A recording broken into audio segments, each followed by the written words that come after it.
LPG ಗ್ರಾಹಕರಿಗೆ ಮಹತ್ವದ ಸುದ್ದಿ. ಎಲ್ಪಿಜಿ ಇಕೆವೈಸಿ ಪೂರ್ಣಗೊಳಿಸುವ ಗಡುವನ್ನು ಆಗಸ್ಟ್ 31ರವರೆಗೆ ವಿಸ್ತರಿಸಲಾಗಿದೆ. ಆದರೆ ಆಗಸ್ಟ್ 31ರ ನಂತರವೂ ಇಕೆವೈಸಿ ಮಾಡಿಕೊಳ್ಳಲು ಅವಕಾಶ ಇರಲಿದೆ ಎಂದು ಸ್ಪಷ್ಟಪಡಿಸಲಾಗಿದೆ. ಇಕೆವೈಸಿ ಮಾಡಿಸಿಲ್ಲ ಎಂಬ ಕಾರಣಕ್ಕೆ ಸಿಲಿಂಡರ್ ಪೂರೈಕೆ ಸ್ಥಗಿತಗೊಳ್ಳುವುದಿಲ್ಲ. ಈ ಪ್ರಕ್ರಿಯೆ ನಿರಂತರವಾಗಿದ್ದು ಗ್ರಾಹಕರು ನಂತರವೂ ಇಕೆವೈಸಿ ಪೂರ್ಣಗೊಳಿಸಬಹುದು. ಇನ್ನು ಆಗಸ್ಟ್ 1ರಂದು ಇದ್ದ ಎಲ್ಪಿಜಿ ಸಿಲಿಂಡರ್ ಬೆಲೆಯೇ ಮುಂದುವರೆದಿದೆ. ರಾಜಕೀಯ ಸುದ್ದಿಗೆ ಬರುವುದಾದರೆ, ಒಂದು ರಾಷ್ಟ್ರ ಒಂದು ಚುನಾವಣೆ ಪ್ರಸ್ತಾವನೆಗೆ ಮಾಜಿ ಹಣಕಾಸು ಸಚಿವ ಪಿ. ಚಿದಂಬರಂ ತೀವ್ರ ಆಕ್ಷೇಪ ವ್ಯಕ್ತಪಡಿಸಿದ್ದಾರೆ.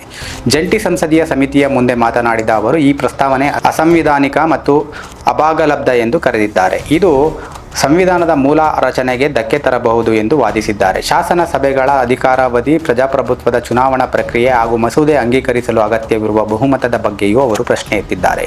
ಇನ್ನು ಬೆಂಗಳೂರಿನ ಕ್ರೈಮ್ ಸುದ್ದಿಗೆ ಬರೋದಾದರೆ, ಸುಮಾರು 1 ಕೆಜಿ ಚಿನ್ನ ಕದ್ದಿದ್ದ ನೇಪಾಳಿ ಗ್ಯಾಂಗ್ನ 4ರನ್ನು ಪೊಲೀಸರು ಬಂಧಿಸಿದ್ದಾರೆ. ಬೆಂಗಳೂರಿನ ಕಟ್ಟಿಗೇನಹಳ್ಳಿ ಖಾಸಗಿ ಕಂಪನಿ ಉದ್ಯೋಗಿಯ ಮನೆಯಲ್ಲಿ ಚಿನ್ನಾಭರಣ ಕಳವು ಮಾಡಿ ನೇಪಾಳಕ್ಕೆ ಪರಾರೆಯಾಗುತ್ತಿದ್ದ ವೇಳೆ ನೇಪಾಳ ಗಡಿಯಲ್ಲಿ 4ರನ್ನು ಬಂಧಿಸಲಾಗಿದೆ. ಬಂಧಿತರಿಂದ ಸುಮಾರು 55 ಲಕ್ಷ ರೂಪಾಯಿ ಮೌಲ್ಯದ 360 ಗ್ರಾಂ ಚಿನ್ನ ಮತ್ತು 960 ಗ್ರಾಂ ಬೆಳ್ಳಿ ವಶಪಡಿಸಿಕೊಳ್ಳಲಾಗಿದೆ ಎಂದು ಪೊಲೀಸರು ತಿಳಿಸಿದ್ದಾರೆ. ಮನೆಯಲ್ಲಿ ಕೆಲಸ ಮಾಡುತ್ತಿದ್ದ ದಂಪತಿಯೇ ಈ ಕೃತ್ಯದ ಪ್ರಮುಖ ಆರೋಪಿಗಳು ಎನ್ನಲಾಗಿದ್ದು, ಅವರಿಗಾಗಿ ಶೋಧ ಮುಂದುವರೆದಿದೆ. ಕಾನ್ಪುರದಲ್ಲಿ ಕಸದ ತೊಟ್ಟಿಗೆ ಎಸೆಯಲಾಗಿದ್ದ ಅವಧಿ ಮೀರಿದ ಚಾಕ್ಲೇಟ್ಗಳನ್ನು ಪಡೆಯಲು ಜನರು ಮುಗಿಬಿದ್ದಿರುವ ವಿಡಿಯೋ ವೈರಲ್ ಆಗಿದೆ. ಘಟನೆ ಬಳಿಕ ಆಹಾರ ಸುರಕ್ಷತಾ ನಿಯಮಗಳ ಉಲ್ಲಂಘನೆ ಆರೋಪದಡಿ ಕಾರ್ಖಾನೆ ಮಾಲೀಕರ ವಿರುದ್ಧ ಎಫ್ಐಆರ್ ದಾಖಲಾಗಿದೆ. ಅವಧಿ ಮೀರಿದ ಆಹಾರ ಸೇವಿಸಿರುವುದರಿಂದ ಗಂಭೀರ ಆರೋಗ್ಯ ಸಮಸ್ಯೆಗಳು ಉಂಟಾಗುವ ಸಾಧ್ಯತೆ ಇದೆ ಎಂದು ತಜ್ಞರು ಎಚ್ಚರಿಸಿದ್ದಾರೆ. ರಾಜ್ಯ ಸಚಿವ ಸಂಪುಟ ಪುನರಚನೆ ಕುರಿತ ಚರ್ಚೆ ಮತ್ತೆ ಮುನ್ನೆಲೆಗೆ ಬಂದಿದೆ. ವಿಧಾನಮಂಡಲ ಅಧಿವೇಶನ ಮುಗಿದ ಬಳಿಕ 3ರಿಂದ 5 ಸಚಿವರಿಗೆ ಕೋಕ್ ನೀಡುವ ಬಗ್ಗೆ ಹೈಕಮಾಂಡ್ ಮಟ್ಟದಲ್ಲಿ ಚಿಂತನೆ ನಡೆದಿದೆ ಎಂದು ವರದಿಯಾಗಿದೆ. ಈ ಹಿನ್ನೆಲೆಯಲ್ಲಿ ಮುಖ್ಯಮಂತ್ರಿ ಡಿಕೆ ಶಿವಕುಮಾರ್ ದೆಹಲಿಗೆ ತೆರಳಿ ಹೈಕಮಾಂಡ್ ನಾಯಕರೊಂದಿಗೆ ಚರ್ಚಿಸುವ ನಿರೀಕ್ಷೆ ಇದೆ. ಅಸಮಾಧಾನಗೊಂಡಿರುವ ನಾಯಕರಿಗೆ ಅವಕಾಶ ಕಲ್ಪಿಸಲು ಸಂಪುಟದಲ್ಲಿ ಬದಲಾವಣೆ ಮಾಡುವ ಸಾಧ್ಯತೆ ಇದೆ ಎನ್ನಲಾಗಿದೆ. ಕ್ರಿಕೆಟ್ ಸುದ್ದಿಗೆ ಬರೋದಾದರೆ, MS ಧೋನಿ ಮತ್ತು ಚೆನ್ನೈ ಸೂಪರ್ ಕಿಂಗ್ಸ್ ನಡುವಿನ 18 ವರ್ಷಗಳ ಸಂಬಂಧದಲ್ಲಿ ಬಿಕ್ಕಟ್ಟು ಮೂಡಿದೆ ಎಂಬ ವರದಿಗಳು ಚರ್ಚೆಗೆ ಬಂದಿವೆ. ವರದಿಗಳ ಪ್ರಕಾರ CSKಯಲ್ಲಿ 25% ಪಾಲು ಪಡೆಯಲು ಧೋನಿ ಆಸಕ್ತಿ ವ್ಯಕ್ತಪಡಿಸಿದ್ದರು ಎನ್ನಲಾಗಿದೆ. ಆದರೆ CSK ಮಾಲೀಕರು 3% ಪಾಲು ನೀಡಲು ಸಿದ್ಧರಾಗಿದ್ದರು ಎಂದು ವರದಿಯಾಗಿದೆ. ಈ ಬಗ್ಗೆ ಯಾವುದೇ ಅಧಿಕೃತ ಸ್ಪಷ್ಟನೆ ಇನ್ನೂ ಹೊರಬಂದಿಲ್ಲ. ಇನ್ನು ಅಮೆರಿಕದ ವೀಸಾ ವಿಚಾರಕ್ಕೆ ಸಂಬಂಧಿಸಿದಂತೆ ಮಹತ್ವದ ಬೆಳವಣಿಗೆಯೊಂದು ನಡೆದಿದೆ. ಹೊಸ ನಿಯಮಗಳು ಮತ್ತು ಹೆಚ್ಚುವರಿ ತಪಾಸಣಾ ಪ್ರಕ್ರಿಯೆ ಹಿನ್ನೆಲೆಯಲ್ಲಿ ವಿಶ್ವದಾದ್ಯಂತ ಅಮೆರಿಕದ ರಾಯಭಾರ ಕಚೇರಿಗಳು ಮತ್ತು ದೂತಾವಾಸಗಳಲ್ಲಿ ವೀಸಾ ನೇಮಕಾತಿಗಳನ್ನು ಸ್ಥಗಿತಗೊಳಿಸಲಾಗಿದೆ ಎಂದು ವರದಿಯಾಗಿದೆ. ಭಾರತದಲ್ಲಿರುವ ಕೆಲವು ಅರ್ಜಿದಾರರಿಗೆ ನೇಮಕಾತಿ ರದ್ದತಿ ಅಥವಾ ಬದಲಾವಣೆಯ ಸೂಚನೆಗಳು ಬಂದಿವೆ ಎನ್ನಲಾಗಿದೆ. ಮಧ್ಯಪ್ರದೇಶದ ಮಂದಸೌರ್ ಆಸ್ಪತ್ರೆಯಲ್ಲಿ ನಡೆದ ವಿಚಿತ್ರ ಘಟನೆಯೊಂದು ಚರ್ಚೆಗೆ ಕಾರಣವಾಗಿದೆ. ಆಸ್ಪತ್ರೆಯ ಆವರಣದಲ್ಲಿದ್ದ ಬೀದಿ ನಾಯಿಯೊಂದು ರೋಗಿಯೊಬ್ಬರ ಸುಮಾರು 4 ಲಕ್ಷ ರೂಪಾಯಿ ಮೌಲ್ಯದ ಚಿನ್ನಾಭರಣ ಮತ್ತು 2,000 ರೂಪಾಯಿ ನಗದು ಇದ್ದ ಬ್ಯಾಗನ್ನು ಆಹಾರವೆಂದು ಭಾವಿಸಿ ಎಳೆದೊಯ್ದಿದೆ. CCTV ದೃಶ್ಯಗಳನ್ನು ಪರಿಶೀಲಿಸಿದ ಪೊಲೀಸರು ಆಸ್ಪತ್ರೆಯ ಆವರಣದಲ್ಲಿ ಬ್ಯಾಗ್ ಪತ್ತೆ ಹಚ್ಚಿ ಅದನ್ನು ಮಾಲೀಕರಿಗೆ ಸುರಕ್ಷಿತವಾಗಿ ಹಿಂತಿರುಗಿಸಿದ್ದಾರೆ. ಈ ಘಟನೆ ಸರ್ಕಾರಿ ಆಸ್ಪತ್ರೆಗಳ ಭದ್ರತಾ ವ್ಯವಸ್ಥೆಯ ಬಗ್ಗೆ ಪ್ರಶ್ನೆಗಳನ್ನು ಹುಟ್ಟುಹಾಕಿದೆ.